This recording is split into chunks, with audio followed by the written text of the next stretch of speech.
Salam kerahiman. Hari ini 9 Juni. Kita akan baca dari 14, 16 dan 1549. Kita mulai ya dengan doa pembukaan. Dalam nama Bapa dan Putra dan Roh Kudus. Amin. Kemuliaan kepada Allah di surga dan damai di bumi bagi orang yang berkenan kepadanya.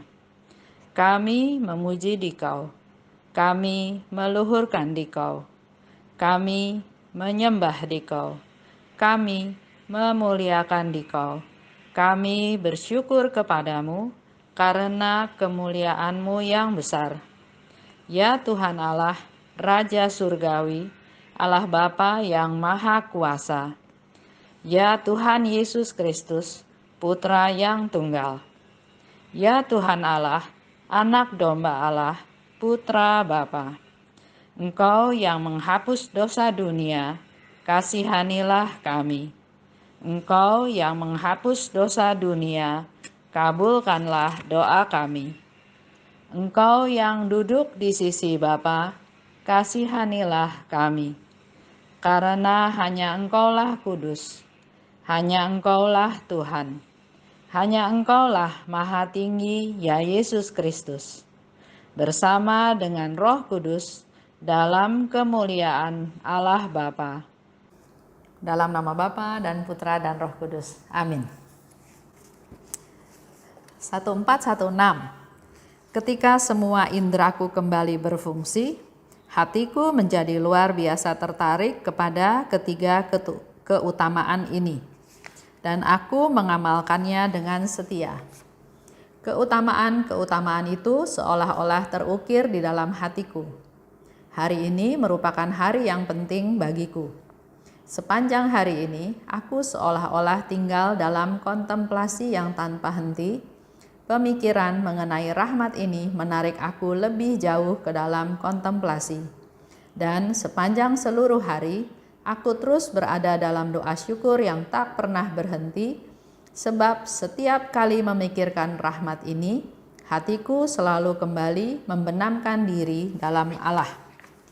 Lanjut, 1549. Aku ingin hidup dalam semangat iman.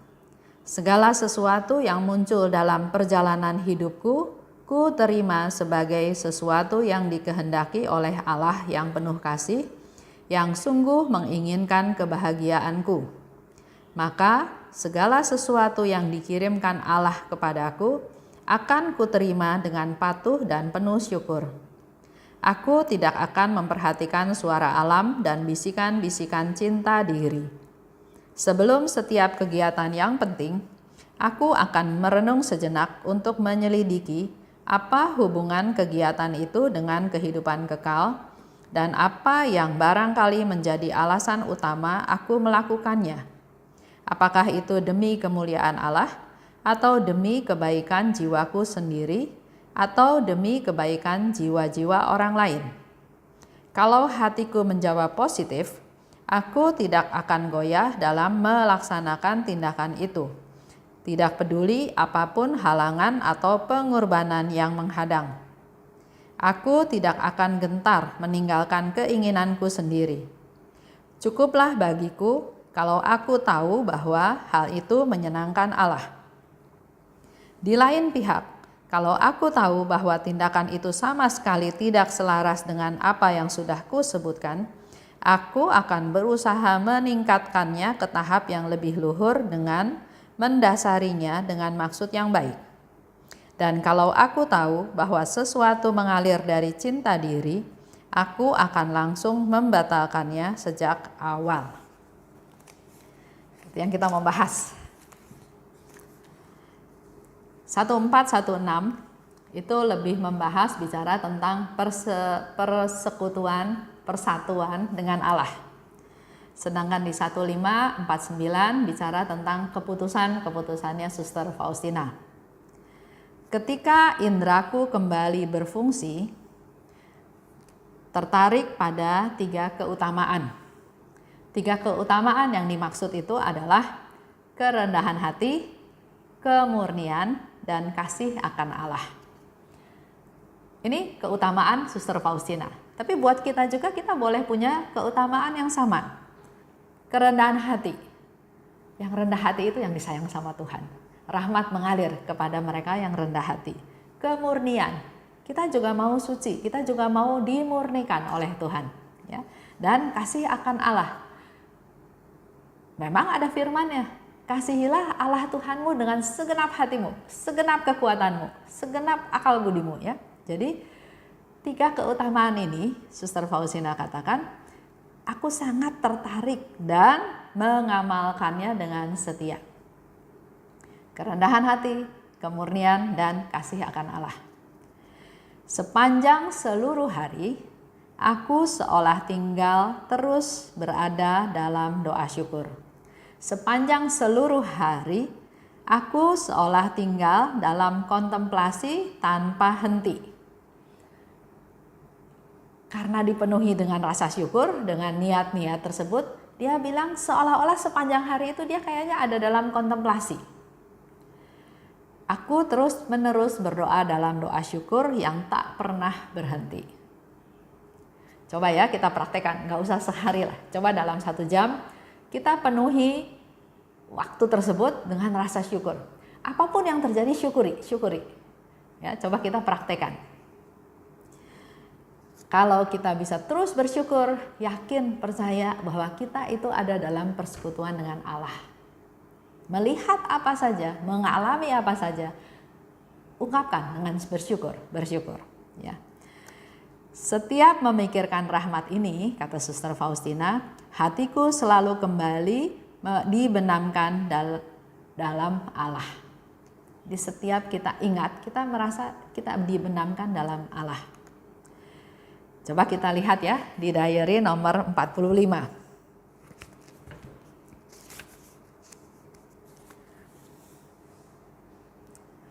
Sekali peristiwa, Yesus berkata kepadaku, katakanlah kepada Mother Jenderal bahwa di rumah ini sedang terjadi hal ini dan hal itu yang tidak berkenan kepadaku dan sangat menggusarkan hatiku. Ya. Ini salah satu contoh aja. Ya. Kalau dia ada dalam rasa syukur, rasa damai bersama Tuhan, waktu Yesus bilang, katakan kepada Mother Kepala, pada Mother Jenderal bahwa di rumah ini, di biara ini terjadi hal ini, hal itu. Di diary nggak dikasih tahu apa yang terjadi.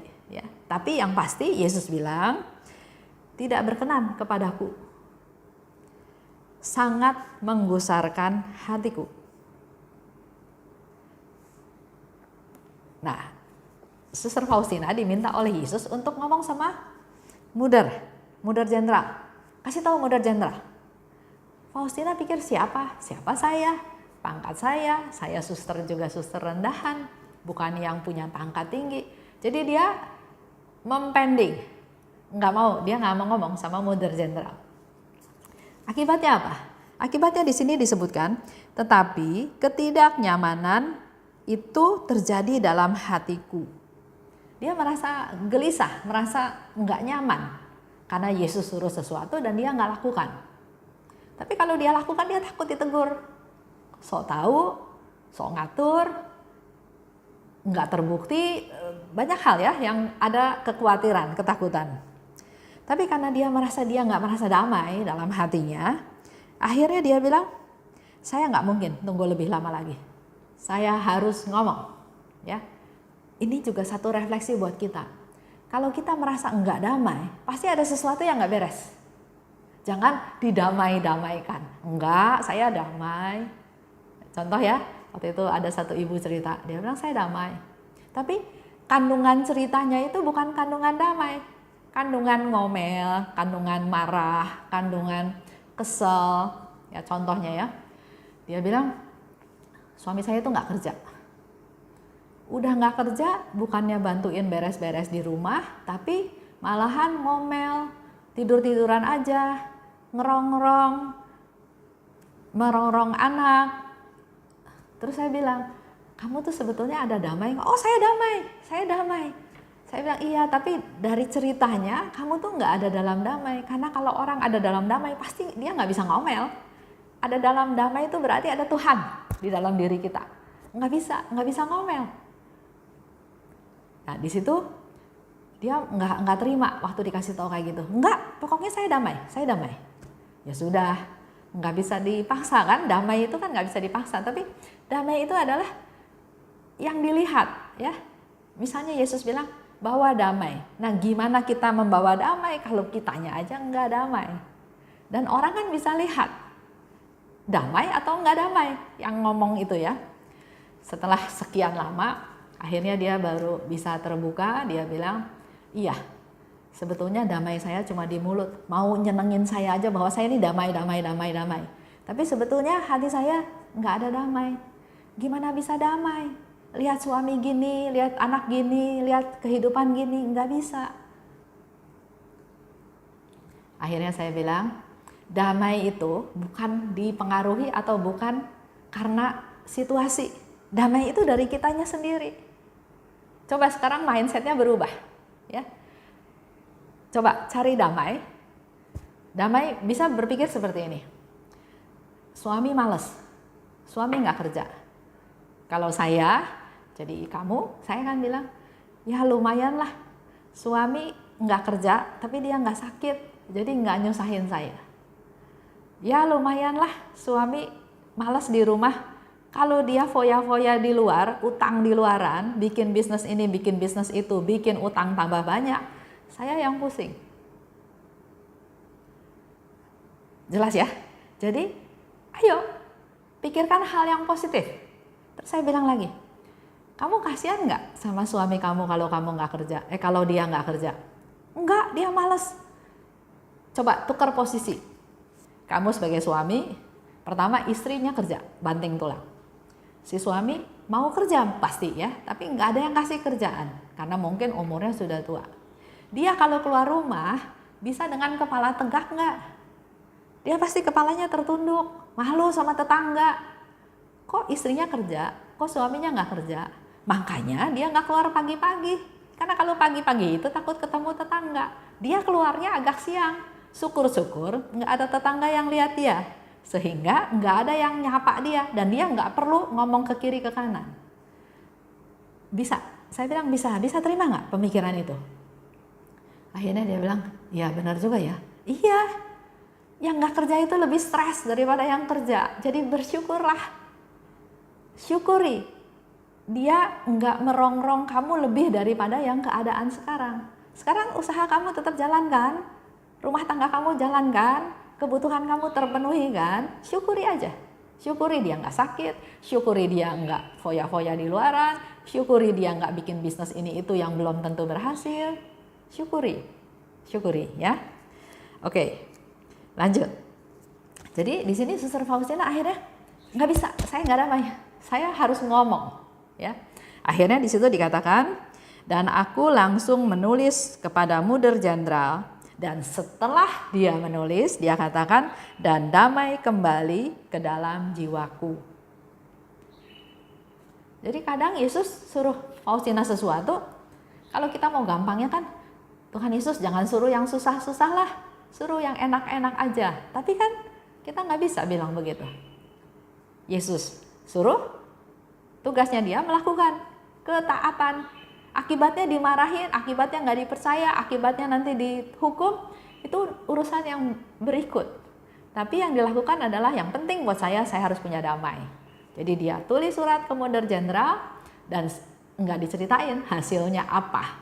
Tapi di sini Faustina langsung konfirmasi, dan damai kembali dalam jiwaku. Itu dari nomor 45. Sekarang Faustina bikin keputusan-keputusan. Pertama, dia bilang, aku ingin hidup dalam semangat iman. Jadi dia mau apa-apa mengandalkan Tuhan, percaya pada Tuhan, mengandalkan Tuhan, berharap pada Tuhan, berserah pada Tuhan, ya. Kedua, segala sesuatu yang muncul dalam perjalanan hidupku, ku terima. Apapun yang terjadi, ku terima. Jadi nggak pilah-pilah yang ini mau Tuhan, yang ini nggak mau, nggak bisa. Apapun yang terjadi, aku terima sebagai sesuatu yang dikehendaki oleh Allah. Jadi kalau terjadi sesuatu, ya itu dikehendaki oleh Allah. Termasuk juga dia sakit TBC. Dia nggak bilang, Tuhan saya mau berkarya, angkat dong penyakitnya. Enggak, dia terima penyakit tersebut. Karena apa? Karena dibalik itu semua, Suster Faustina yakin berdasarkan imannya dia bahwa apapun yang terjadi itu demi kebaikannya Suster Faustina. Apapun yang terjadi yang kita alami sekarang itu adalah demi kebaikan kita. Nanti ya setelah renungan ini baca lagi, ulangi lagi. Tuhan lakukan ini semua demi kebaikan kita.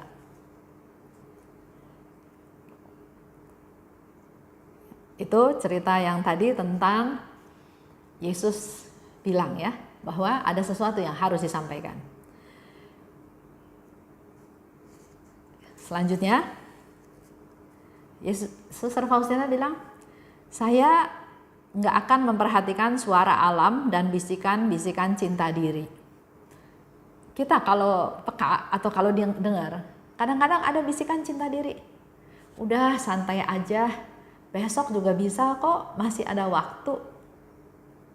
Itu cinta diri, karena dirinya masih mau santai, masih mau kerjain yang lain, yang menyenangkan badan ya. Atau contoh, ada orang yang mau diet, karena dia sudah terlalu gemuk, kakinya jadi sakit karena memikul beban badannya yang berat, tapi terus dia pikir, ya mulai besok aja lah, mulai besok. Dia nggak sadar, selama sekian tahun kakinya itu kerja berat, menanggung beban berat badannya. Ya, kita harus memperhatikan juga seluruh anggota tubuh kita, karena satu jari sakit aja semua sakit. Nah, kita memanjakan mulut, kita makan seenaknya, yang penting makan, nggak mau kehilangan. Bahkan kalau kita pergi ke pesta makan, pesta undangan pernikahan, ambil seabrok-abrok sebanyak mungkin, terus dicobain nggak enak, ditinggal. Ambil lagi, antri lagi. Kenapa? Saya udah bayar, saya mau makan enak, saya sudah kasih kado barangkali. Dia nggak mikir bahwa itu hanya mau memanjakan mulutnya dia aja, mau memanjakan matanya dia aja, bahwa apa yang disajikan, saya harus makan, saya harus dapat duluan, supaya nggak kehabisan, saya ambil yang banyak, karena kalau antri lagi nanti nggak dapat. Nah, itu memanjakan sebagian daripada anggota tubuh kita. Tapi kita pernah nggak mikir, bagaimana dengan kaki kita menanggung berat badan, bagaimana dengan lambung kita, bagaimana dengan organ tubuh yang lain, masuk lemak-lemak segala macam. Ya, jadi dia nggak mau dengerin bisikan-bisikan cinta diri. Dan nah, kita belajar ya dari Suster Faustina tentang hal ini. Sebelum dia melakukan sesuatu kegiatan penting, dia evaluasi dulu, dia cerna dulu. Apakah kegiatan ini berhubungan dengan kehidupan kekal? Mau makan enak atau makan biasa saja? Ada nggak sama hubungannya sama hidup kekal, misalnya seperti itu ya. Jadi semuanya dia renungkan kembali. Apa yang jadi alasan utama saya lakukan ini? Kenapa saya harus lakukan ini? Nah, dia evaluasi dulu, dia cerna, nggak asal-asal sembarangan ya. Nah, yang dia evaluasi adalah 3 hal. Kalau saya lakukan ini, apakah ini untuk memuliakan Allah? Kalau untuk memuliakan Allah, saya langsung lakukan tanpa saya peduli rintangannya. Mau ada kendala, mau ada rintangan, bisa nggak bisa, saya nggak peduli. Yang penting saya mengutamakan ini untuk memuliakan Allah. Yang kedua, apakah dengan saya melakukan ini, saya membantu, menolong, atau saya lakukan untuk kepentingan orang banyak? Kalau untuk kepentingan orang banyak, saya juga lakukan. Ya. Yang ketiga, apakah dengan saya melakukan ini adalah untuk kepentinganku saja? Kalau untuk kepentinganku, dia langsung abaikan. Dia nggak mau pikir 2 kali, nggak mau pikir 3 kali, dia akan abaikan. Jadi dalam hidup kita juga kita perlu prioritas. Apakah kalau saya melakukan ini, siapa yang menikmati? Menyenangkan Tuhan? Menyenangkan sesama? Atau hanya untuk kepuasan diri sendiri? Ya. Dalam masa ini, ayo kita belajar. Ya. Jadi dikatakan oleh Suster Faustina, kalau tujuannya untuk diri sendiri, untuk cinta diri, dia nggak mau. Kita lihat lagi ya, contoh di 129.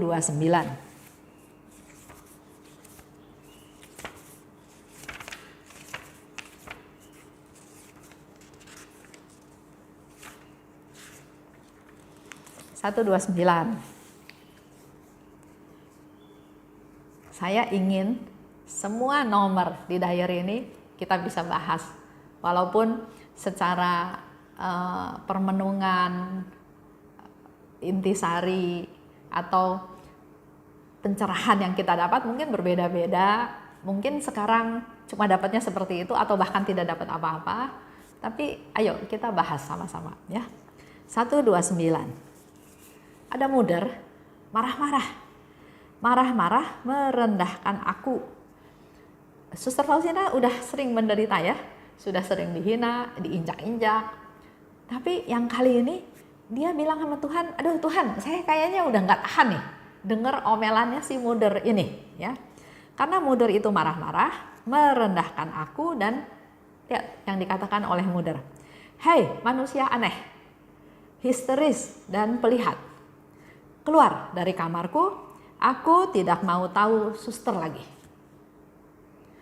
Kalau saya bayangkan mungkin Muder ini sudah tua, ada di kamarnya, sedangkan Suster Faustina itu punya tugas untuk melayani si Muder ini. Tapi Mudernya marah sama dia, merendahkan dia, dikatakan manusia aneh, pergi, saya nggak mau lihat kamu lagi. Ya. Jadi Suster Faustina itu masuk ke kamarnya, dia menelungkup di hadapan salib dan memandang Yesus. Dan dikatakan di dalam diary ini, setan selalu mengambil keuntungan dari saat-saat seperti itu. Saat kita sedih, saat kita dilecehkan, saat kita putus asa, saat kita enggak berdaya, saat kita enggak bisa bela diri, saat kita disalahkan, saat kita dihina, setan masuk. Suster Faustina yang katakan, setan mengambil keuntungan dalam situasi seperti ini. Artinya apa? Artinya kita jangan kecemplung dalam posisi seperti itu, ya. Dan selanjutnya setan itu bilang begini, inilah ganjaranmu untuk kesetiaan dan ketulusanmu. Jadi syukur lo, gara-gara kamu setia, gara-gara kamu tulus, ini ganjarannya. Bukannya diterima kasihin sama si Muder, malah kamu dihina, malah kamu diusir, ya. Faktanya memang begitu kan? Dia tulus, dia setia, tapi si Muder itu bukan terima kasih, tapi malahan mengusir dia, menghina dia, melecehkan dia.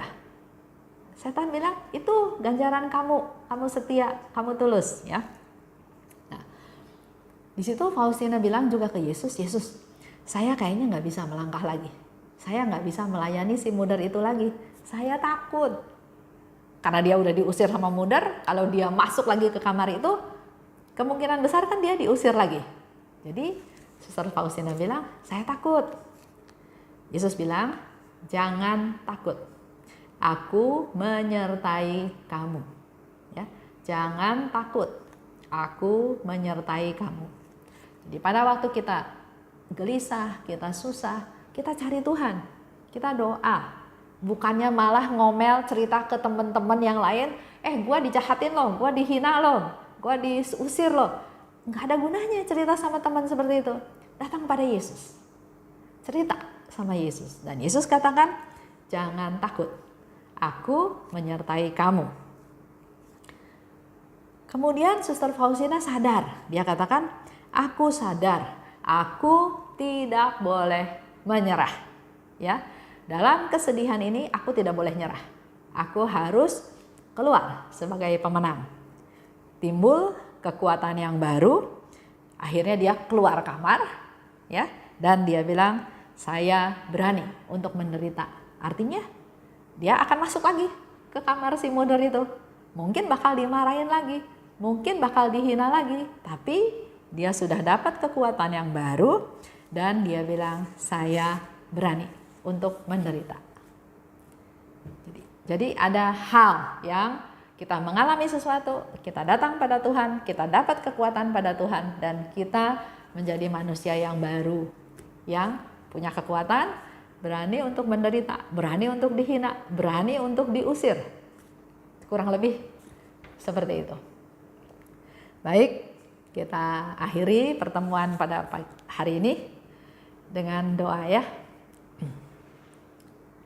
Dalam nama Bapa dan Putra dan Roh Kudus, amin. Allah yang maha baik, tak henti-hentinya kami bersyukur dan berterima kasih. Terlebih lagi pada hari ini kami bisa banyak belajar dari Suster Faustina. Bila menghadapi suatu rencana, mampukan kami untuk mengevaluasinya ya Tuhan. Apakah ini berkaitan dengan kehidupan kekal? Apakah hal ini menyenangkan Engkau Tuhan? Apakah hal ini demi kepentingan orang banyak? Atau hanya untuk memanjakan diriku sendiri? Buatlah kami peka Tuhan sehingga kami bisa objektif dan mengetahui agar segala sesuatu yang kami lakukan adalah untuk menyenangkan-Mu dan untuk kepentingan orang banyak. Kalau hal tersebut adalah untuk kepentinganku pribadi, ingatkan kami Tuhan, ingatkan kami, sadarkan kami bahwa itu bukan menjadi target utama dalam hidup kami. Terima kasih Bapa. Dari semua sharing-sharing yang kami belajar dari Suster Faustina hari ini, kami percaya, kami mohon damai-Mu Tuhan, Engkau bertahta dalam hidup kami, dalam diri kami, agar dimanapun kami berada, damai itu ada dalam diri kami. Damai bukan dipengaruhi, bukan hasil dari orang atau keadaan sekitar kami, tapi damai hanya berasal daripada-Mu. Terima kasih Bapa. Dalam nama Putra-Mu kami berdoa dan bersyukur. Amin. Dalam nama Bapa dan Putra dan Roh Kudus. Amin. Salam kerahiman.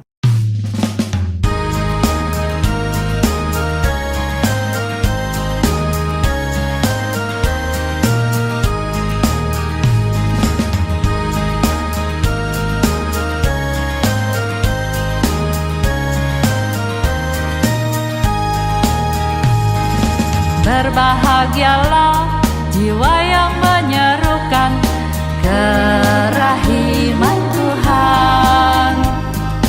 Jiwa itu akan dibela oleh Tuhan sebagai kemuliaan-Nya. Pujilah kerahiman Tuhan dengan mengandalkan kerahiman-Nya. Pujilah kerahiman Tuhan sepanjang hidupmu. Pujilah kerahiman Tuhan dengan mengandalkan kerahiman-Nya itu. Pujilah kerahiman Tuhan sepanjang hidupmu.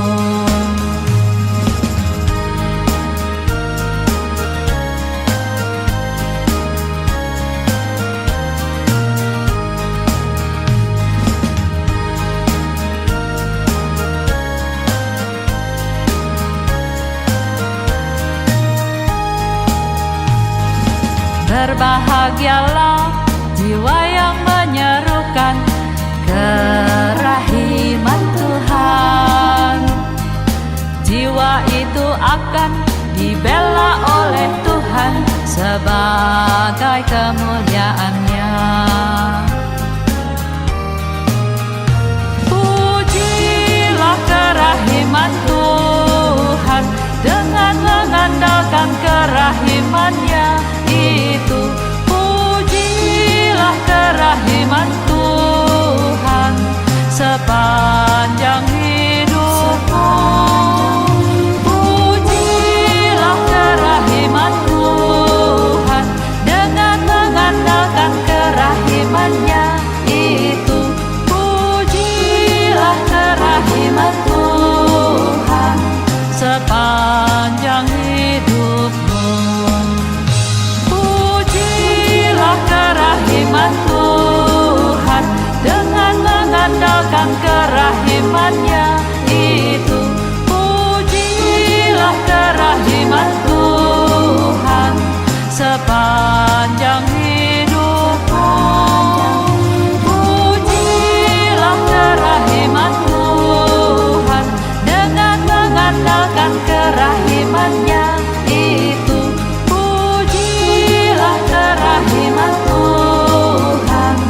sepadan